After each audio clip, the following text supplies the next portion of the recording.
ತುಂಬ ವರ್ಷಗಳ ಮುಂಚೆ ಕಿಂಕಿಣಿ ಅನ್ನೋ ಹೆಸರಲ್ಲಿ ತುಂಬ ಸುಂದರವಾದ ಒಂದು ನದಿ ಇತ್ತು. ಆ ನದಿಯ ಸುತ್ತ ಹಚ್ಚ ಹಸಿರಾದ ಮರಗಳು ಬೆಳೆದು ನಿಂತಿತ್ತು. ಅದರ ಜೊತೆಗೆ ಸೇರಿ ತುಂಬ ದೊಡ್ಡದಾದ ಸಾಕಷ್ಟು ಹಣ್ಣುಗಳನ್ನು ಬಿಡುವಂಥ ಒಂದು ಅತ್ತಿ ಮರ ಇತ್ತು. ಗೆಳೆಯರಾದ ಬಾಲಕೋತಿ ಹಾಗೂ ಅಳಿಲು ಅಲ್ಲೇ ವಾಸವಾಗಿತ್ತು. ಏ, ಆ ಹಣ್ಣು ನಂದು. ಸರಿ ತಕೋ, ನೀನೇ ತಿನ್ನು. ಅಬ್ಬಬ್ಬಾ, ಈ ಹತ್ತಿ ಹಣ್ಣು ಎಷ್ಟು ರುಚಿಕರವಾಗಿದೆ. ನನಗೀಗೊಂದು ಸಿಕ್ತು. ತುಂಬಾ ಚೆನ್ನಾಗಿದೆ. ನಾನಿವತ್ತು ತುಂಬಾ ತಿನ್ಬಿಟ್ಟೆ. ಅದ್ ನಿಜಾನೇ ಕೋತಿ. ಹತ್ತಿ ಹಣ್ಣಿಗಿರೋ ರುಚಿಯಿಂದ ನಾನು ಇವತ್ತು ಸ್ವಲ್ಪ ಜಾಸ್ತಿನೇ ತಿನ್ಬಿಟ್ಟೆ.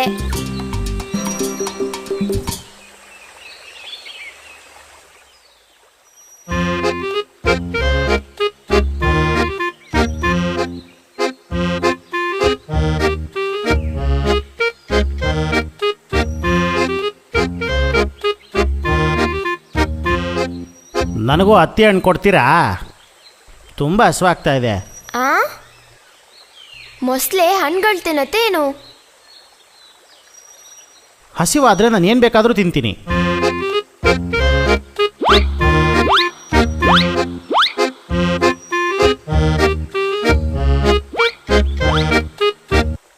ಅಗಳಪ್ಪ, ಈ ಹಣ್ಣು ಎಷ್ಟು ಚೆನ್ನಾಗಿದೆ, ಬಹಳ ರುಚಿಯಾಗಿದೆ.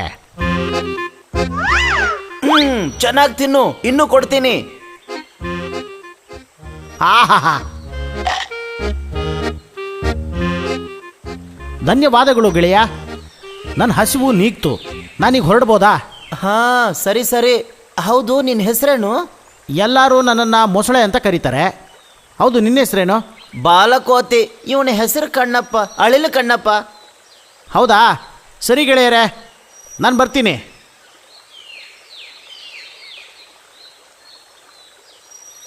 ಮೊಸಳೆನಾ? ಹೆಸರು ಕೇಳಿದ್ರೇನೆ ಗೊತ್ತಾಗತ್ತೆ. ಇಂಥವ್ರನ್ನೆಲ್ಲ ನಾವು ಸ್ನೇಹಿತನ ಮಾಡ್ಕೋಬಾರ್ದು. ಹಾಗಂತ ಯಾರು ಹೇಳಿದ್ರು? ಪಾಪ ಮೊಸಳೆ. ಪಾಪನಾ? ಅವ್ರ ಜಾತಿನೇ ಎಲ್ಲರನ್ನೂ ಕೊಂದು ತಿನ್ನೋ ಅಂಥದ್ದು.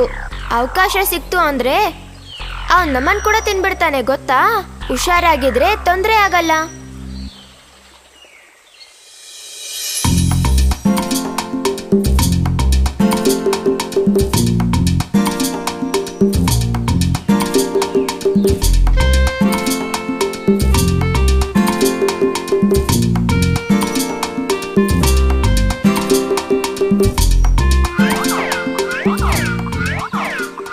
ಗೆಳೆಯ, ಈ ಪಕ್ಕದಲ್ಲಿರೋ ಆಲದ ಮರದಲ್ಲಿ ತುಂಬಾ ರುಚಿಕರವಾಗಿರುವ ಹಣ್ಣುಗಳು ಬಿಟ್ಟಿವೆ.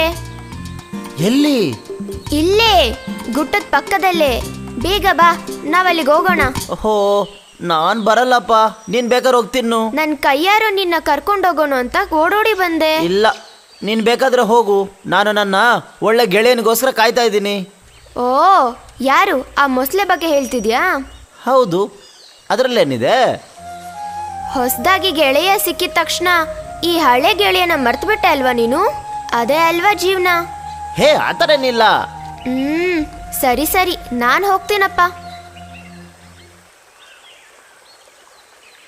ಕಿಂಕಿಣಿ ನದಿ ಹತ್ರ ಮೊಸಳೆ ಇರುವಂತ ಆ ಹತ್ತಿ ಮರದ ಸಮೀಪದಲ್ಲೇನೆ ಮೊಸಳೆ ಮುಂತಾದವು ವಾಸವಾಗಿದ್ದಿದ್ದು.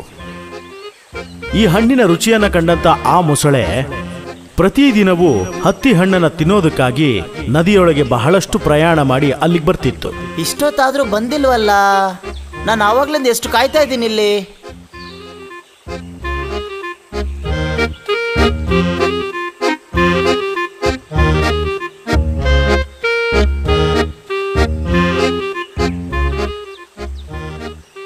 ತುಂಬಾ ಹೊತ್ತು ಕಾಯ್ತಿದ್ಯಾ ಗೆಳೆಯ? ಇನ್ನೇನು, ನಿನಗೆ ಕೊಡಬೇಕಂತ ಎಷ್ಟು ಕಾಯಿಗಳನ್ನು ತಂದಿಟ್ಟಿದ್ದೀನಿ. ಎಷ್ಟೊತ್ತಿಂದ ಕಾಯ್ತಿದ್ದೀನಿ ಗೊತ್ತಾ? ನನ್ನನ್ನು ಕ್ಷಮಿಸ್ಬಿಡು ಗೆಳೆಯ, ನಾನು ಬಂದ್ಬಿಟ್ನಲ್ಲ ಈಗ.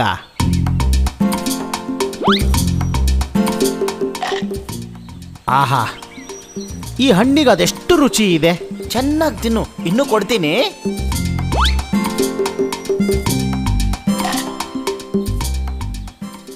ಎಂಥ ಅದೃಷ್ಟ ನಂದು. ಆಹಾ, ಇವತ್ತು ನನಗೆ ಇನ್ನೂ ಸ್ವಲ್ಪ ಹಣ್ಣುಗಳನ್ನು ತಿನ್ನೋದಕ್ಕೆ ಕೊಡ್ತೀಯಾ? ಯಾಕಂಗ್ ಕೇಳ್ತಿದ್ಯಾ? ಮನೇಲಿ ಕೂತ್ಕೊಂಡು ಒಬ್ನೇ ತಿಂತೀಯಾ? ಇಲ್ಲ ಗೆಳೆಯ, ನನ್ನ ಹೆಂಡತಿ ನೀಲಿಗೋಸ್ಕರ ಕೇಳಿದೆ. ಓಹೋ, ಅಷ್ಟೇ ತಾನೇ? ಸ್ವಲ್ಪ ಏನು, ಬಹಳಷ್ಟು ಹತ್ತಿ ಹಣ್ಣು ಕೊಡ್ತೀನಿ. ಬಾ ಬಾ. ತುಂಬ ಧನ್ಯವಾದ ಗೆಳೆಯ. ಆ ಬಾಲಕೋತಿ ತನ್ನ ಗೆಳೆಯನಿಗಾಗಿ 2 ಹತ್ತಿ ಹಣ್ಣಿನ ಗೊಂಚಲನ್ನ ತಂದುಕೊಡ್ತು.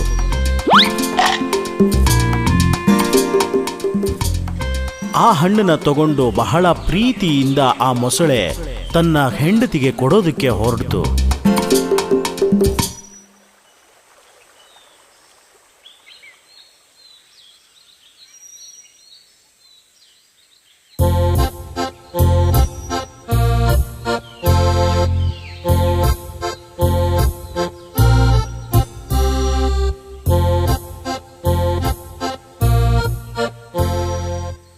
ನೀಲಿ, ಇದನ್ನು ನೋಡಿದ್ಯಾ?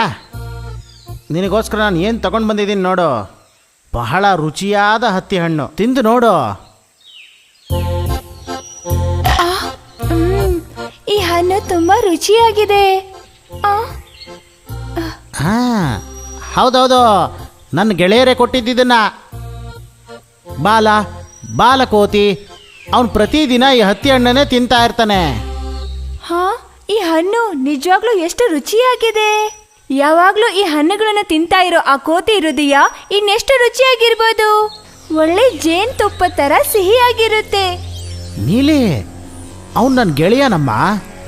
ಅದಕ್ಕೋಸ್ಕರನೇ ಈ ಹತ್ತಿ ಹಣ್ಣನ್ನ ನಿನಗೋಸ್ಕರ ಕೊಟ್ಟ. ಅದೆಲ್ಲ ಸರಿನೇ, ಆದ್ರೆ ನನಗೆ ಕೋತಿ ಹೃದಯನೇ ಬೇಕು. ಇಲ್ಲ, ಅದನ್ನ ಹೇಗೆ? ನಿಮಗೆ ಹೆಂಡತಿಯಾಗಿರೋ ನಾನ್ ಮುಖ್ಯನಾ ಅಥವಾ ಆ ಕೋತಿ ಮುಖ್ಯನಾ?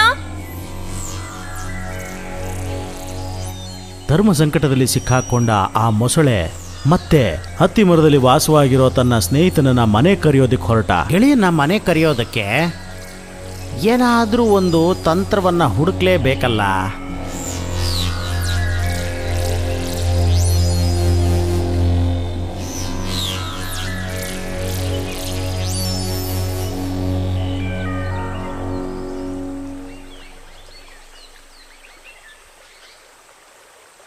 ಗೆಳೆಯ, ನನ್ನ ಜೀವದ ಗೆಳೆಯ. ಯಾರಪ್ಪ ಅದು? ಮೊಸಳೆನಾ? ಏನು ಹತ್ತಿ ಹಣ್ಣು ಸಾಕಾಗಿಲ್ವಾ? ಅದಲ್ಲ ಗೆಳೆಯ, ನೀನೀಗ ಬೇಗ ಹೊರಡಬೇಕು. ಹೊರಡಬೇಕಾ? ಎಲ್ಲಿಗೆ ಹೊರಡಬೇಕು? ನನ್ನ ಮನೆಗೆ ಹೋಗೋಣ ಬಾ. ಹಾ, ನಿಮ್ಮ ಮನೆಗ? ಹೌದು, ನಮ್ಮ ಮನೆಗೇನೆ. ನನ್ನ ಹೆಂಡತಿ ನೀಲಿ ಇದ್ದಾಳಲ್ಲ, ಅವಳಿಂದ ನನಗೊಂದು ಸ್ವಲ್ಪನೂ ನೆಮ್ಮದಿನೇ ಇಲ್ಲ. ಇಷ್ಟು ರುಚಿಯಾದ ಹತ್ತಿ ಹಣ್ಣನ್ನು ಕೊಟ್ಟಂಥ ನನ್ನ ಗೆಳೆಯನ್ನ ಮನೆಗೆ ಊಟಕ್ಕೆ ಕರ್ಕೊಂಡು ಬಾ ಅಂತ ಹೇಳಿ ಬಲವಂತ ಮಾಡ್ತಿದ್ದಾಳೆ. ಅದು ಏನಂದ್ರೆ, ನೀನು ಬರ್ತೀಯಾ ಅಂತ ಹೇಳಿ ನಿನಗೋಸ್ಕರ ಒಂದಷ್ಟು ಅಡುಗೆಗಳನ್ನು ಮಾಡಿಬಿಟ್ಟಿದ್ದಾಳೆ. ಸಿಹಿ ತಿಂಡಿಗಳಿರುತ್ತಾ? ಅರೆ, ಎಲ್ಲ ಇದೆಯಪ್ಪ. ನೀನು ಕೆಳಗೆ ಬಾ, ಅಲ್ಲಿರೋಂಥ ನಮ್ಮ ಮನೆಗೆ ಹೋಗೋಣ. ಅಯ್ಯೋ ಯಪ್ಪ, ಅದೇಂಗೆ ನಾನು ಬರೋಕ್ಕಾಗುತ್ತೆ? ನಿನ್ನ ಜೊತೆ ನಾನೇ ಹೇಗೆ ಬರಲಿ? ನನಗೆ ಈಜು ಬರಲ್ವೇ? ನೀನು ನನ್ನ ಬೆನ್ನ ಮೇಲೆ ಹತ್ತಿ ಕೂತ್ಕೋ, ನಾನು ಈಜ್ಕೊಂಡು ನಿನ್ನನ್ನು ಕರ್ಕೊಂಡು ಹೋಗ್ತೀನಿ.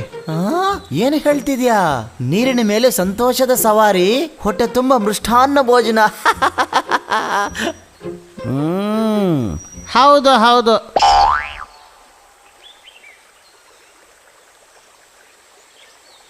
ಅನಂತರ ಬಾಲಕೋತಿಯನ್ನ ತನ್ನ ಬೆನ್ಮೇಲೆ ಕೂರಿಸ್ಕೊಂಡು ಆ ಮೊಸಳೆ ನದಿಯಲ್ಲಿ ತನ್ನ ಮನೆಯ ಹತ್ರಕ್ಕೆ ಅವನನ್ನು ಕರ್ಕೊಂಡು ಹೊರಟಿತು.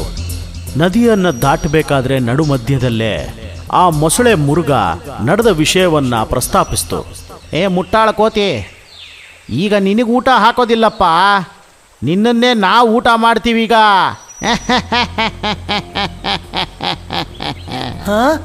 ಮೊಸಳೆ, ಏನು ಹೇಳಿದೆ ಈಗ ನೀನು? ನಿನ್ನನ್ನು ನೀ ಕರ್ಕೊಂಡು ಹೋಗ್ತಿರೋದು ನಿನಗೆ ಊಟ ಹಾಕೋದಕ್ಕಲ್ಲ. ಏನು? ನನ್ನ ಹೆಂಡತಿ ನೀಲಿ ನಿನ್ನ ಹೃದಯನ ತಿನ್ನಬೇಕು ಅಂತ ಆಸೆ ಪಡ್ತಿದ್ದಾಳೆ. ಅವ್ರ ಜಾತಿ ಎಲ್ಲ ಮೋಸ ಮಾಡಿ ನಮ್ಮನ್ನ ತಿನ್ನೋರು. ಅವಕಾಶ ಸಿಕ್ಕಿದ್ರೆ ಅವ್ರು ನಮ್ಮನ್ನು ತಿನ್ಬಿಡ್ತಾರೆ. ಅಯ್ಯಯ್ಯೋ, ಮೊದಲ ಈ ವಿಷಯ ನನ್ನ ಹತ್ರ ಹೇಳ್ಬಾರ್ದ ನೀನು? ನಾನು ನೀನು ತಿನ್ನೋದಕ್ಕೆ ಎಷ್ಟೊಂದು ಹತ್ತಿ ಹಣ್ಣು ಕೊಡ್ತಿದ್ದೆ. ಈಗ ನಿನ್ನ ಹೆಂಡತಿ ನೀಲಿಗೆ ನನ್ನನ್ನು ಆಹಾರವಾಗಿ ಕೊಡ್ತೀಯಾ? ಮೊಸಳೆ ಮಾಡಿರೋ ತಂತ್ರ ಏನು ಅಂತ ಹೇಳಿ ಆ ಕೋತಿಗೆ ಬಹಳ ಚೆನ್ನಾಗಿ ಅರ್ಥ ಆಯಿತು. ನನ್ನ ಹೃದಯನ ನಿನ್ನ ಹೆಂಡತಿ ತಿನ್ನೋದಕ್ಕೆ ನನ್ನದೇನೂ ಅಭ್ಯಂತರ ಇಲ್ಲ. ಆದ್ರೆ ಏನಪ್ಪ ಆದ್ರೆ ಅಂತ ರಾಗ ತೆಗಿತಿದ್ಯಾ? ನನ್ನ ಹೃದಯನ ಯಾರು ಈ ತರ ತಿನ್ನಕ್ಕಾಗಬಾರ್ದು ಅಂತ ಅತ್ತಿ ಮರದ ಮೇಲಿರುವ ಒಂದು ಡಬ್ಬಾದಲ್ಲಿ ಜೋಪಾನವಾಗಿಟ್ಟಿದ್ದೀನಿ.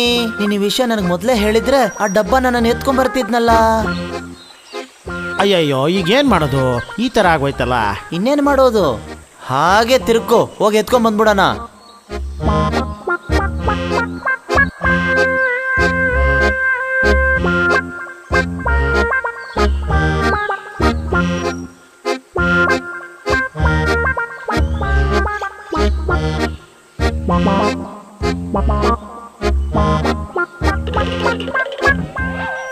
ಏನೋ ಮೂರ್ಖ, ಬುದ್ಧಿ ಇಲ್ಲದವನೇ, ನೀನ್ ನನ್ನ ಗೆಳೆಯ ಅಲ್ಲೋ, ನೀನ್ ನನ್ನ ವಿರೋಧಿ. ನಿನಗೆ ನನ್ನ ಹೃದಯ ಬೇಕಾ? ಏ ಕೋತಿ, ಬೇಗ ಹೋಗಿ ನಿನ್ನ ಹೃದಯನ ತಗೊಂಡು ಬಾ. ದೇವ್ರು ನಿನಗೆ ಬುದ್ಧಿ ಕೊಡಕ್ ಮರ್ತಿದ್ದಾನೆ ಅನ್ಸುತ್ತೆ. ಹೃದಯ ಇಲ್ಲ ಅಂದ್ರೆ ಒಂದ್ ಜೀವಿ ಹೆಂಗ್ ಬದುಕೋಕ್ಕಾಗುತ್ತೆ? ಅದು ಕಿತ್ಬಿಟ್ಟು ಡಬ್ಬಾದಲ್ಲಿ ಬಚ್ಚಿಡಕ್ಕಾಗುತ್ತಾ? ಬುದ್ಧಿ ಅನ್ನೋದು ಸ್ವಲ್ಪನೂ ಇಲ್ವಲ್ಲ? ಅಯ್ಯಯ್ಯೋ, ಅಲ್ಲ ಗೆಳೆಯ, ನೀನು ಏಯ್ ಮರ್ಯಾದಾಗ ಬಾಯಿ ಮುಚ್ಚೋ. ಇನ್ಮೇಲೆ ನೀ ಈ ಕಡೆ ಎಲ್ಲೂ ಕಾಣಿಸ್ಕೋಕೂಡ್ದು. ನಿನಗೆ ಹತ್ತಿ ಹಣ್ಣು ಕೊಡಲ್ಲ, ನಿನ್ನಂತ ಒಂದು ದ್ರೋಹಿಗೆ ಗೆಳೆಯನೂ ಅಲ್ಲ. ಏನ್ ಗುರಾಯಿಸ್ತಿದೆ, ಹೋಗ.